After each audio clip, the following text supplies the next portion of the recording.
We're looking to get Twan Staley back on the line, but due to some technical difficulties on our end or on Twan's end, we don't know.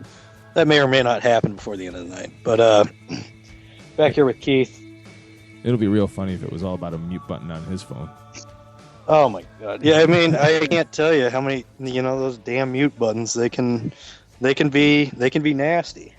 We just spent the last 7.5 minutes while you all were listening to music, going through all kinds of tech tests, trying to figure out what the heck is going on. Yeah, yeah, it's it's always really frustrating when technology, we shouldn't be, with how far technology has come, there's always something you can blame on technology for your faults, Yeah. Just work the way it's supposed to work, damn it. Yeah. Well, Thursday Night Football, again, we got a bit of a bad game going here. Keith, what's your idea for a fix on this Thursday Night Football? Should we move it back to Friday, give them an extra day of rest, or just scrap it altogether? And the NFL is the only business product, whatever you want to call them, that had a perfectly good product and decided, well, you know what? Let's try to fix something that wasn't broken. The one magical thing about the NFL, and the one reason that I think makes it so different than all the other sports leagues, is that the regular season is about 4 months long, and that's on average. I mean, baseball is 6 months, basketball can be 8 months, but you get 4 months of football. And in the old days, I say the old days, 5 years ago, 10 years ago, before all these Thursday night games, you had 1 day of football. So you had except for the Monday night game. But so you had your Sunday night games, and then you had your Monday night game showcase, and then you had 5 days to talk around the water cooler with all of your commiserating fans, depending on what team you were a part of. And then it built up to Sunday. Well, now there's a game on Thursday, and then later in the year there'll be a game on Saturday, and then there's a game on Sunday, and there's another game on Monday. It's all spread out. So there's that aspect that I think that the NFL really screwed itself right in the pooch with. But then you look at the other factor that's in here, and I'm no genius for thinking of this. Other people have said it, and they're absolutely right. You have new practice rules in the preseason that affects the preparation going into the regular season. And then you have games on Sunday, and then 3 days plus travel to get ready for their next game at times. It's no wonder that the level of football is suspect, because these players are not prepared. They're not properly rested. You can't expect them to perform at 100%. Now, do I think people are going to stop watching the NFL because of that? No, absolutely not. That's just preposterous. And until they don't watch, nothing will change. But we have to get used to these crappy Thursday night games where the football may be played by two good teams, but their execution is just not going to be up to snuff. Well, and there's the other factor of, look at that Giants-Redskins game a week ago, and that game was, they said that the Giants started preparation for that game during the preseason, and it's like, what? I mean, but it makes sense because it's 3 weeks in, but you already are preparing for that short week ahead. It just seems insane that you have to prepare for a game in week 3 during the preseason. And then you see all the problems the Giants had in the first 2 weeks of the season, and it kind of makes you wonder, okay, were they focusing too much on that Thursday night football game, which they ended up winning against the Redskins? But it just kind of bothers me that it would take so long to get that figured out. Antoine's back. Yeah, Antoine, how you doing? Hello? Antoine. Hello? Antoine, are you there? Antoine. He was there. I heard him. So did I. Well, this is unfortunate. I might have to just tell him to scrap it for the night. But yeah, I mean, you look at how much it costs. It costs the team. I mean, it could very well could cost the team a playoff spot at this point by playing one of these Thursday night football games. But that doesn't matter. The bottom line is Oh, and now Bob is MIA. no, I'm here. Oh, there you are. What happened? I have no idea. We might. You know what? You know what, Bob? You're not selling the information superhighway in Nebraska to the rest of the country. Yeah, I'm probably not. I don't even know if it. I don't even know if it is the internet or what it is, but something's not working here. All right, so we're gonna. I think it's as soon as Antoine calls in that my internet starts to go shoddy. We're just gonna blame it on him since he can't defend himself. But yeah, you look at it's going to cost somebody a playoff spot and down the line, but that really doesn't matter. It's what counts is what they get on Thursdays. Right, and it's another source of ad revenue. It's guaranteed viewership. You know, the Sunday games are all regional for the most part, unless you have the Sunday ticket. So it's another national spotlight, a chance to up the advertising revenue and. You just follow the dollars, and you'll understand life. Yeah. So as far as this Sunday's games, what games are you most looking forward to? Actually, let me start off with the new talk of Jay Cutler being the next Jeff George. Oh, dude, I've being a Bears fan, I have heard that over and over again, and that's just crap. First of all, Jeff George never put up seasons like Jay Cutler has.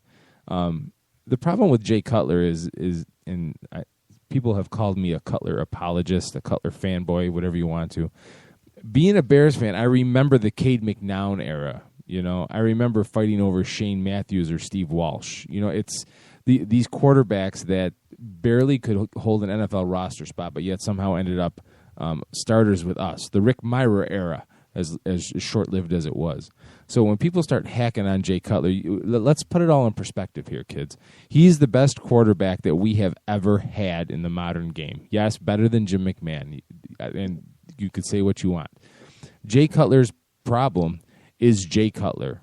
And when you watch him, the longer he has to sit back in that pocket, the more he thinks that he can squeeze that ball into spots that just have no business being thrown. He is at the exact same moment, he's simultaneously the best player and the worst player at that position. It drives you crazy. Now, if I was Mark Trestman, and I know Trestman's a West Coast offense guy, or at least he likes to get the ball out of the quarterback's hands quickly and throw the ball a bunch. With a running back like Matt Forte, I would be finding a way to keep Cutler from throwing it as much as possible. The Bears have one of the lowest play action percents in the league. It just doesn't make any sense. You're asking Jay to do something he's not very good at, and that's carrying an entire offense. He's not Aaron Rodgers. He's not Andrew Luck. He's not Phillip Rivers. He's not that top-tier quarterback, but he's still better than a lot of the options. Well, and with Cutler, I mean, he was in a bad spot because he came to the Bears right as that defense was starting to sink. And I don't know. It just seems like, if he had been acquired, or, his time right now had been when the Bears defense with Urlacher and all them was strong. I mean, you'd have a Super Bowl, maybe two, out of this team because, just Miller, but the defense has been so bad. And also, this is like the first time he's had weapons. He's had from the minute he stepped in Chicago. I mean, like Earl Bennett was like his best receiver for a while. Right. Devin Hester was his best weapon. I mean, it was so bad watching that team for so long. And let's not forget the ridiculous Swiss cheese offensive line and Mike Martz play calling that they put in there. And then they traded Greg Olson because of Mike Martz. Let's not forget that. They took away his best weapon. So he was in a rough spot. And did he make some plays that didn't help himself? Well, absolutely. You can't deny that. But before we start the calls of Jeff George here, let's all just relax, because I don't think anybody ever expected Jay Cutler to be able to carry a team. They expected him to be very good, but he's going to throw 2 picks a game. He's just going to. That's him. He's a slinger. Do you want your quarterback second guessing his throws? I don't think so. You look at Aaron Rodgers, he's only thrown 1 interception this year. The guy makes impeccable split decisions. He is that guy that can make those decisions. Jay's not that guy, and Trestman and company need to game plan that way. I kind of miss Mike Martz ruining quarterbacks' careers. Oh my God! I mean, he did it with Kurt Warner, because Warner wasn't the same until it took Warner 3 years out of Mike Martz's system to be right again, because he was terrible in New York, and then a couple seasons with the Cardinals weren't too good, and then he had that rejuvenation season. And then you look at Mark Bolger, his career was just derailed because he has that system of your quarterback stays in the pocket, holds the ball for an eternity, and he's going to get smashed every time he throws the football because he doesn't believe in a check down. He's never met a 7-step drop he didn't like. Right, exactly. Yeah, it just causes a quarterback to get lit up every single time. You got to remember that when Martz was really successful with the Rams, and again, remember it was Dick Vermeil that won that Super Bowl, not Mike Martz. But Mike Martz was the offensive coordinator, so he gets some of the credit. They had Isaac Bruce, they had Torrey Holt, Roland Williams was an underrated tight end, and I'm not just saying that because he came from Syracuse. But they had receivers to run routes that could go up and make plays that were fast. The Bears never had that. Devin Hester was fast, but he had no wide receiver ability whatsoever. And it was a bad mix. And it was just another string of decisions by Jerry Angelo and Lovie Smith of just mystifying coaching decisions that you just personnel decisions that you just scratch your head at. They go to a Super Bowl 2006. What's the first thing Lovie does is run Ron Rivera out of town, the defensive coordinator. Ron Rivera didn't force Daniel Manning to forget he was in man coverage and let Reggie Wayne get wide open down the field in the Super Bowl for a momentum swinging touchdown. Daniel Manning was a POS.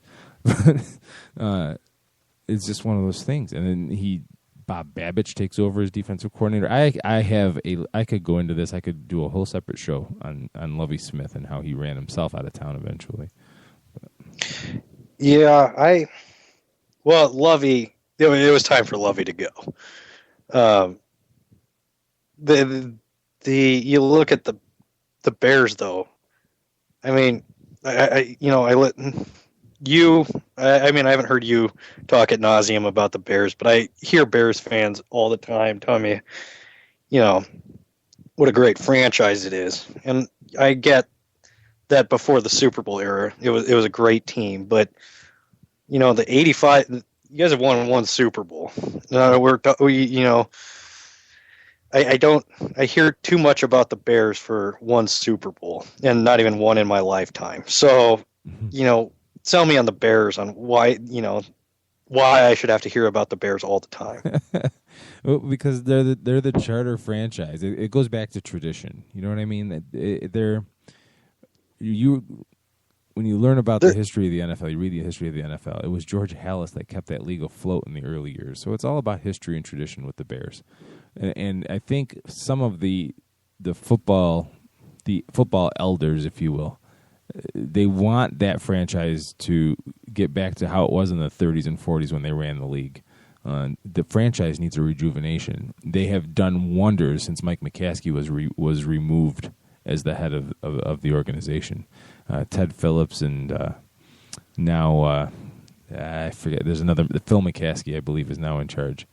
But the story, I read George Halas's biography, Papa Bear. The story goes that on George Halas's deathbed, his last words to his daughter, Virginia Halas McCaskey, was, as far as who would run the Bears, his last words were anyone but Michael. And that's in turn who she gave control of the team to. And the freaking